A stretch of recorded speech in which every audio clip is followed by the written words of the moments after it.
喺香港娛樂圈入面，佘詩曼絕對係凍齡女神嘅代表。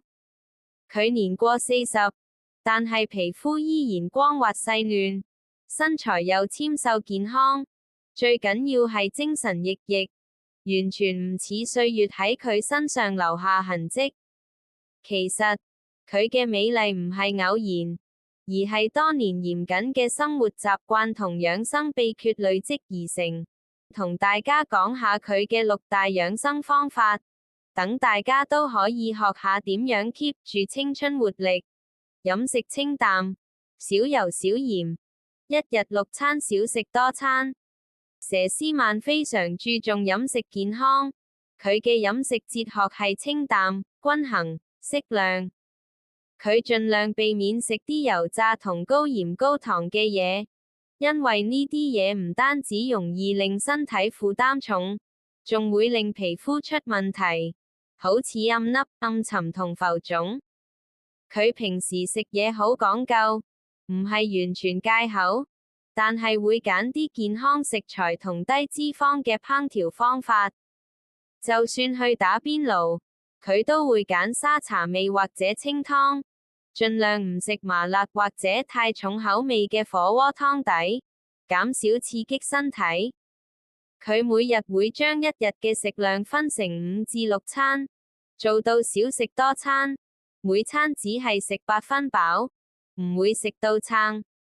呢個習慣幫助佢控制胃容量，令血糖水平穩定，避免忽然肚餓想暴飲暴食。佢話，唔好等到肚餓先食，因為肚餓時人容易食過量，反而唔健康。分多餐食，唔使食得太多，但保持有能量，身體代謝自然好。如果你想跟佢咁做，可以試下每日定時定量食嘢，準備啲健康小食，例如水果、堅果，喺2餐之間補充能量。記住每餐唔好食到撐，7至8分飽已經夠。早餐唔好忽略，必備水煮蛋補充蛋白質。好多朋友為咗減肥會忽略早餐，甚至唔食早餐，但佘詩曼就非常重視早餐。佢話早餐係一日新陳代謝嘅開關，好重要。佢嘅早餐通常係1隻水煮蛋加1個蘋果。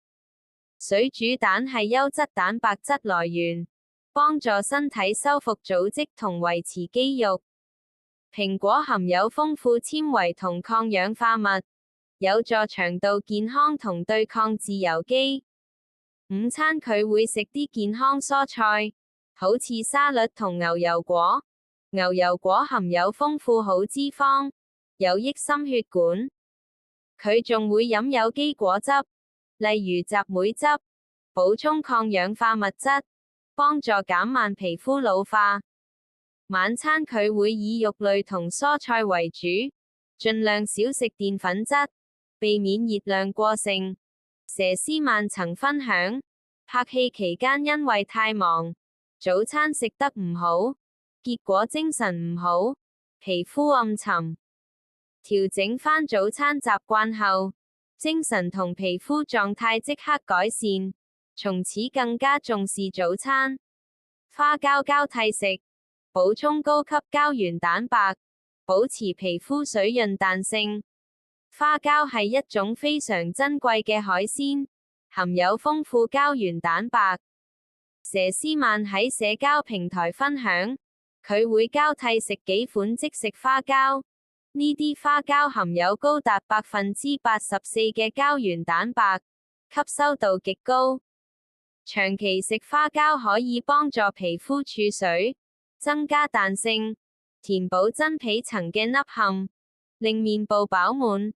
蘋果肌緊緻，睇落年輕好多。佢覺得呢個方法天然又有效，唔使靠化妝品，就可以令皮膚有光澤。想試嘅話，可以買即食花膠，方便又快手。記得持續食，配合多飲水，幫助膠原蛋白發揮功效。每日跑步45分鐘，加埋平板支撐同舉啞鈴，塑造螞蟻腰。佘詩曼即使工作繁忙，都堅持每日跑步45分鐘。跑步係高效有氧運動，幫助燃脂，提升心肺功能，令身體機能保持好。除咗跑步，佢仲會做平板支撐同舉啞鈴，呢啲肌力訓練幫助收緊腹部肌肉，塑造螞蟻腰，令手臂線條更靚。有氧同肌力訓練配合得好，身形修長有活力。初學者可以由慢跑開始，逐步加強。平板支撐每日做3組，每組30秒至1分鐘。啞鈴重量用輕啲，做手臂伸展動作。面膜每日敷2次，卸妝4次，徹底清潔毛孔。佘詩曼護膚好細心，早晚各敷1次面膜，補水同修復皮膚。佢每日卸妝4次，確保皮膚清潔，毛孔暢通，避免暗瘡同暗沉。徹底清潔係靚肌膚嘅第一步，卸妝用溫和產品，避免拉扯皮膚。敷面膜選補水或修復功效，根據皮膚狀況調整。保持好心態，避免皮膚暗沉鬆弛。佘詩曼話：最重要嘅保養係好心態，長期焦慮壓力會令身體分泌皮質醇，破壞膠原蛋白，令皮膚鬆弛暗沉。佢會喺工作同生活揾平衡，愛美食愛朋友，享受生活快樂。呢啲由內而外嘅快樂，令皮膚自然紅潤光澤，係化妝品無法複製嘅精氣神。學識放鬆自己，做自己中意嘅嘢，好似聽音樂、睇書、同朋友傾偈，甚至做瑜伽或散步。詩曼嘅養生秘訣唔係神秘，而係飲食清淡、適量運動、細心護膚，保持好心態，長期堅持，先可以 keep 住青春美麗。大家唔使羨慕，跟住佢嘅方法做，慢慢都可以有凍齡效果。